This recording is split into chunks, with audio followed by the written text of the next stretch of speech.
Bonsoir. Alors la saison de bobsleigh s'est terminée cette semaine. Quel bilan vous faites justement de vos performances? Alors oui, elle s'est terminée la semaine dernière. C'était une bonne saison, toujours en apprentissage de ce nouveau rôle de pilote. On a fait un beau championnat du monde où on a pris la 7e place.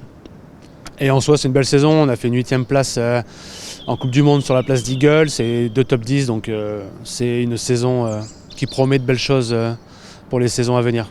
Les championnats du monde, vous l'avez abordé, de bobsleigh se sont déroulés à Winterberg en Allemagne et vous y avez décroché avec votre coéquipier une très belle 7e place. Racontez-nous un petit peu vos ressentis sur cette compétition en particulier. Bon, alors écoutez, déjà c'était fantastique parce que c'est en Allemagne et c'est quand même le pays du bobsleigh. Ce qui fait qu'il y avait à peu près 15 000 ou 20 000 spectateurs et dans notre sport c'est quand même rare, donc ça nous amène des bons moments, des beaux souvenirs.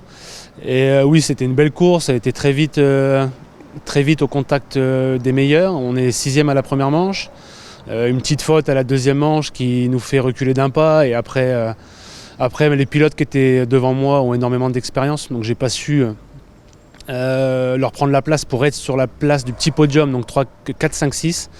Et bon, alors on finit malheureusement au pied de ce petit podium, mais c'est quand même un très bon résultat pour Monaco, oui. Cette 7e place est venue un petit peu confirmer les résultats très encourageants avec un début de saison qui avait commencé, c'est vrai, sous les meilleurs auspices. C'est vrai, on avait commencé la saison à la Coupe du Monde de la Plagne en France et j'avais eu des petits problèmes de pilotage. On avait fait la 2e poussée de cette Coupe du Monde, donc la 2e poussée mondiale, c'était très très important et très intéressant. Ça confirmait un petit peu la base du projet. Donc moi, étant pousseur et passant pilote, on comptait vachement sur des chronos de poussée très forts et oui, ça avait confirmé un petit peu ce choix. Justement, depuis l'arrêt de votre ancien coéquipier Rudy Rinaldi, vous avez fait le choix de travailler comme un acharné pour passer au pilotage avec à vos côtés un ami de longue date, Antoine Riou. Comment vous avez vécu tous ces changements? Il a fallu un petit peu s'adapter au fil des mois, je crois. Alors, il a fallu s'adapter. Maintenant, c'est un projet que j'avais en tête depuis très longtemps, depuis les Jeux Olympiques de Pyeongchang en 2018. Mais je voulais vraiment finir sur une belle note avec Rudy, donc on a tiré jusqu'au 2022 ensemble pour écrire cette belle histoire. Et alors oui, bien sûr, c'est un changement de rôle très important et on va dire qu'on a dû redoubler d'efforts pour, on va dire qu'en fait pour faire un bon pilote, ça demande entre 6 et 8 ans et moi j'ai pas ce temps-là, j'ai déjà 31 ans, donc la fin de carrière elle va plus trop tarder, donc il a fallu qu'on travaille énormément et qu'on gagne du temps sur ce temps de développement pilote. Et on a fait un gros travail avec Bruno Minjon, donc qui est le coach de ligne. Et ça commence à porter ses fruits et c'est génial. Qu'est-ce qui a finalement changé dans votre préparation avec ce nouveau rôle? Je crois que vous êtes vraiment très bien entouré au quotidien. Alors oui, on a la chance d'être très bien entouré. On est coaché par Bruno Minjon, qui a été champion du monde en tant que pilote de bobsleigh et médaillé olympique pour l'équipe de France. Et alors en même temps, ça a tout changé et en même temps pas grand-chose. C'est bizarre puisque on est quand même, on va dire, 6 mois de l'année à faire de la préparation physique ici à Monaco. Ce qui fait que pour la préparation physique, rien n'a changé. On s'entraîne toujours autant et c'est les mêmes séances. Après l'hiver, effectivement, ça demande beaucoup plus de travail. Alors pas parce que le rôle de pilote est plus important que le rôle de pousseur, mais parce que comme je suis débutant dans ce rôle, il a fallu que je passe beaucoup de temps sur des analyses vidéo. Donc on va dire je passe mes journées à faire ça et ça me prend beaucoup de temps, mais voilà, je suis passionné et du coup c'est du plaisir. Et puis au milieu de tout ça, il y a la fédération monégasque qui vous apporte également beaucoup, je crois. Bien sûr, sans eux, rien de ça serait possible. On a la chance d'avoir une fédération qui est très connue en plus dans le monde du bobsleigh, grâce à Monseigneur.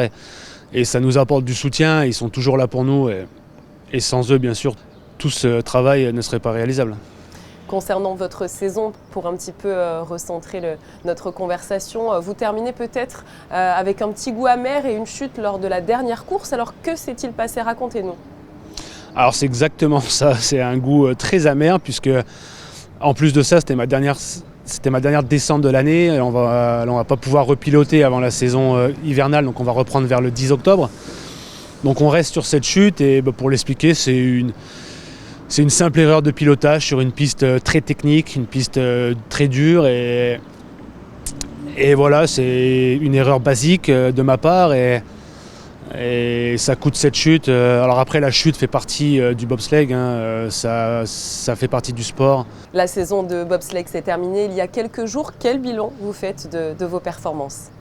Alors la trêve est très longue et en même temps, le plus gros travail et le plus dur commence dans 3 semaines. Là, on a un petit peu de vacances et ça va faire du bien de pouvoir souffler. Après, il y a la préparation physique qui commence et ça commence dès le 1er mai jusqu'au mois d'octobre.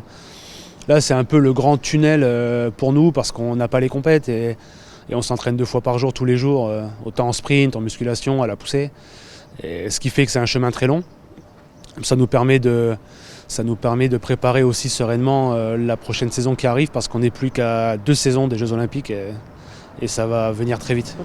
Le temps passe vite, effectivement. Merci beaucoup à vous, Boris Vian, d'être venu faire le bilan de votre saison de bobsleigh à nos côtés. Merci à vous.